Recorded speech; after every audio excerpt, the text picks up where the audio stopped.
நாடாளுமன்ற குளிர்கால கூட்டத்தொடர் கடும் அமளிகளுக்கு இடையே தொடர்ந்து ஒத்திவைக்கப்பட்டு வருகிறது.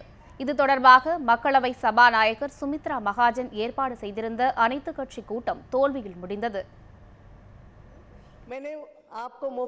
லலித் மோடி விவகாரம், வியாபம் முறைகேடு உள்ளிட்ட பிரச்சனைகளை முன்வைத்து நாடாளுமன்றத்தில் எதிர்க்கட்சிகள் தொடர்ந்து அமளியில் ஈடுபட்டு வருகின்றன. இதனால் அவையை சுமூகமாக நடத்த முடியாத நிலை ஏற்பட்டுள்ளது. இந்நிலையில் அவையை சுமூகமாக நடத்துவது தொடர்பாக டெல்லியில் அனைத்து கட்சி கூட்டம் நடைபெற்றது.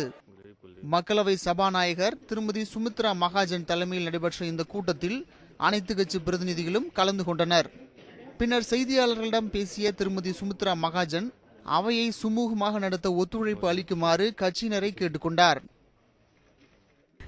हमारे यहाँ रूल बुक है, हम संविधान की शपथ लेकर के पार्लियामेंट में आते हैं और रूल बुक के अनुसार कुछ चीजें अनुचित है, नहीं करना चाहिए. रूल्स भी कोई एक स्पीकर ने नहीं बनाए, ये रूल्स भी जो बनाए गए कमेटी ने बनाए जिसमें सभी पक्षों के लोग हैं और सभी पक्षों ने अगर मिलके कुछ रूल्स बनाए तो उसका पालन होना चाहिए. இது தொடர்பாக செய்தியாளர்களிடம் பேசிய எதிர்க்கட்சி தலைவர் திரு மல்லிகார்ஜுன கார்கே தங்கள் கோரிக்கைகளை கேட்க அரசு தயாராக இல்லை என்று குற்றம் சாட்டினார்.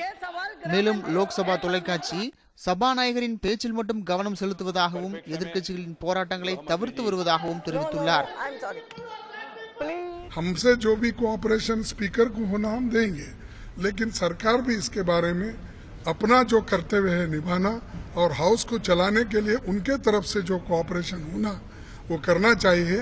और उसके लिए स्पीकर को हमने विनती किया कि आप सरकार से बात कीजिए ताकि सदन को ठीक ढंग से चलाने के लिए उनकी क्या राय है और वो कैसा इसको सुलझाना चाहते हैं.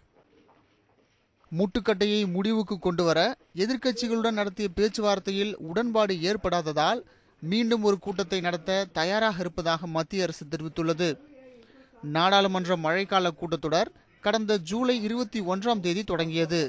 எனினும் எதிர்க்கட்சிகளின் அமளி காரணமாக ஒரு நாள் கூட முழுமையாக அலுவல்கள் நடைபெறவில்லை. செய்தி பிரிவு நியூஸ் 7 தமிழ்.